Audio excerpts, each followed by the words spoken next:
যতদিন পর্যন্ত আমরা হজ করতে পারছি না ততদিন পর্যন্ত আমরা কিছু আমলের মাধ্যমে হজ এবং উমরার সওয়াব লাভ করতে পারি। হজ করার যে আসল মর্যাদা, প্রকৃত মর্যাদা, সেটা তো হজ করার মাধ্যমেই শুধু লাভ হবে। কিন্তু আমরা আজ এমন 5টি আমলের কথা জানবো, যেই 5টি আমল আমরা আমাদের নিজ জায়গায় বসে যদি করি, আল্লাহ রাব্বুল আলামিন এই আমলগুলোর বিনিময়ে হজ করে যে পরিমাণ সওয়াব আমি পেতাম, আমার অ্যাকাউন্টে, আমার আমল নামাতে ওই পরিমাণ সওয়াব আল্লাহ তাআলা লিখে দিবেন। তাহলে যারা হজ করতে পারছি না তারা হজ করার জন্য তো চেষ্টা করবই, তার পাশাপাশি এই আমলগুলো যদি করি, আমরা আশা করব আল্লাহর কাছে যে আল্লাহ তাআলা হাজী সাহেবদের হজের মাধ্যমে যে সওয়াব লাভ করেন, আল্লাহ তাআলা আমাকেও মাহরুম করবেন না, আমাকেও তাদের মতো সওয়াব দান করবেন। এরকম 5টি আমলের ভিতরে সর্বপ্রথম যে আমলের কথা বলবো সেটা হলো 5 ওয়াক্ত নামাজের পরে তাসবিহ পাঠ করা। সহিহ ইবনে হিব্বানের হাদিস বর্ণিত হয়েছে, নবী করিম সাল্লাল্লাহু আলাইহি সাল্লামের কাছে এসে একবার দরিদ্র সাহাবীরা, গরিব এবং অভাবী সাহাবীরা অনুযোগ করলেন এবং তারা অনুযোগ করে বললেন, হে আল্লাহর রাসূল, ধনী সাহাবীরা তারা 5 ওয়াক্ত নামাজ পড়ে, রমজানে রোজা রাখে, আবার পাশাপাশি তাদের আর্থিক সচ্ছলতার কারণে দান সাদাকা করে, হজ করে, উমরা করে, জিহাদে আল্লাহর পথে টাকা ব্যয় করে, তারা বিভিন্নভাবে যে আর্থিক ইবাদত করে, আমরা তো গরিব এবং অভাবী হওয়ার কারণে এই সওয়াবগুলো পাই না।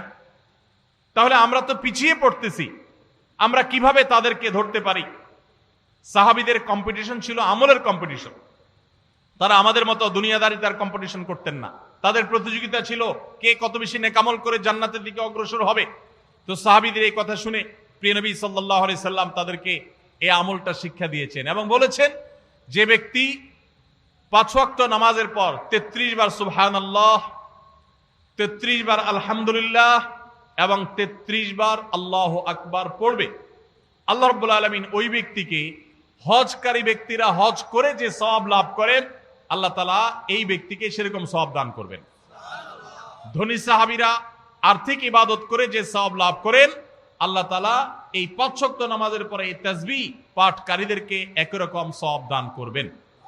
ভাইরা আমার, আবারও বলছি, এর মানে এই নয় যে হজ করার যে মর্যাদা আছে হুবহু সেই মর্যাদা সব দিক থেকে শতভাগ সেই রকমই আপনি আল্লাহ তাআলার কাছে মর্যাদা লাভ করবেন এই আমলের মাধ্যমে, পাঠা তা নয়।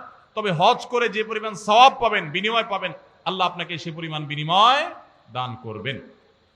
তাহলে একটি আমল আমরা পেলাম, সেটা হলো প্রত্যেক ফরজ নামাজের পর, 5 ওয়াক্ত ফরজ নামাজের পরে তাসবিহ পাঠ করা, সুবহানাল্লাহ, আলহামদুলিল্লাহ, আল্লাহু আকবার। কোন কোন বর্ণনায় সুবহানাল্লাহ এবং আলহামদুলিল্লাহ 33 এবং আল্লাহু আকবার 34 বারও বর্ণিত হয়েছে। সেটা আমরা অনেকে করি, আমলটা আমাদের সমাজে প্রচলিত আছে, এটাও করলেও হবে ইনশাআল্লাহ। 33 বার সুবহানাল্লাহ, 33 বার আলহামদুলিল্লাহ এবং 34 বার আল্লাহু আকবার। দ্বিতীয় আমল, যে আমল আমাদেরকে হজের সওয়াব এনে দিবে ইনশাআল্লাহ, উমরার সওয়াব এনে দিবে, সেটি হলো সকালে ফজরের নামাজ জামাতের সাথে পড়ার পর যদি কেউ বসে বসে আল্লাহর জিকিরে মাশগুল থাকে, ফজরের নামাজ জামাতের সাথে পড়লেন, মা বোনরা আপন জায়গায় পড়লেন, পড়ার পর জিকির আজকার করলেন বসে বসে, এরপর সূর্য উদয় হলো, সূর্য উদয়ের 15-20 মিনিট পর, নিষিদ্ধ সময় পার হওয়ার পর যে ব্যক্তি দাঁড়িয়ে 2 রাকাত নামাজ পড়বে, এশাকের নামাজ, আল্লাহ রাব্বুল আলামিন ওই ব্যক্তিকে একটি পূর্ণাঙ্গ হজ এবং উমরার সওয়াব দান করবেন।